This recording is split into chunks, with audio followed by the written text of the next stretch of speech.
Assalamualaikum warahmatullahi wabarakatuh. Hi everyone, let me introduce myself. My name is Dhino Ichsan Qurbana. I'm in this video to fill my midterm test media development subject. I will talk about require require learner participant. So education have long realized that active participant in the learning process enhance learning. In the early 90s, John Dewey urged recognition of the curriculum and instruction to make student participation central. Later, in the 1950s and 1960s, experiment employing behaviors approach demonstrate in instruction providing for constant uh, uh, reinforcement of desired behaviors is more effective than instruction which responses are not reinforced. And more recently, cognitive theories of learning, which focus on internal mental process, have also supported the principle that effective learning demands active manipulation of information by learning. Cagney has concluded that there are several necessary conditions for effective learning of each type of objective. The one condition that pertains to all objective is practice of the desired skill.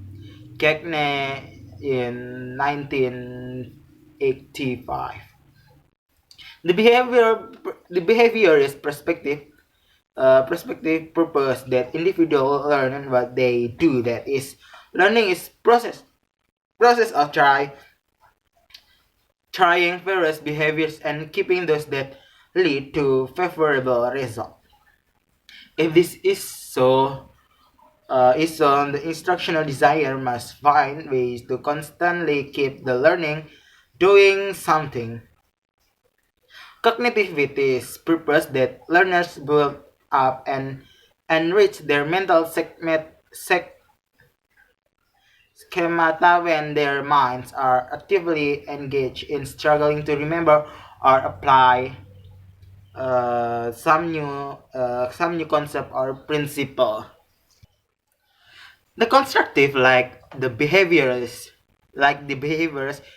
views learning as an active process, but the emphasis is on active mental processing, not physical, not physical activity. Knowledge is built on the basis of experience. Student autonomy and initiate are stressed within the context of relevant authentic experience.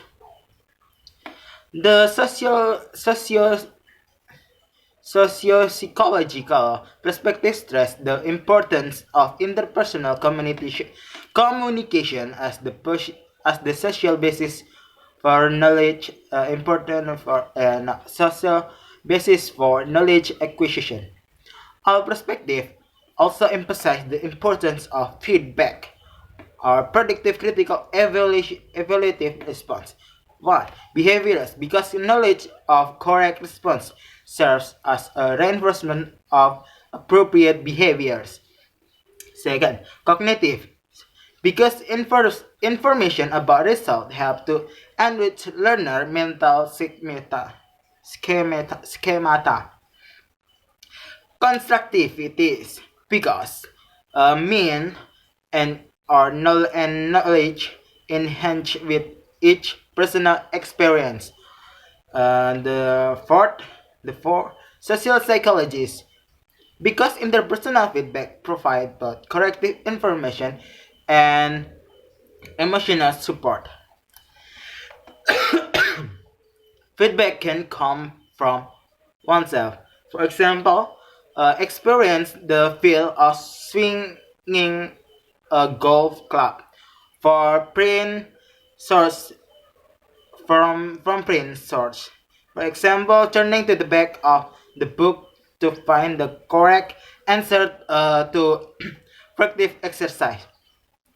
And from a device, for example, The computer gives a corrective statement after you choose an answer to a multiple choice question. Or from other people, for example, another member of your group agrees with your solution to a problem. Researchers indicate that the most powerful is interpersonal feedback because face-to-face reactions are more vivid than print or graphic information. Such reaction are more personal, giving specific performance correction, and group discussion can continue as long as necessary. From Johnson and Johnson 1993. And that's all for me. So if there are mistakes for myself, so please give apologize. So wassalamualaikum warahmatullahi wabarakatuh.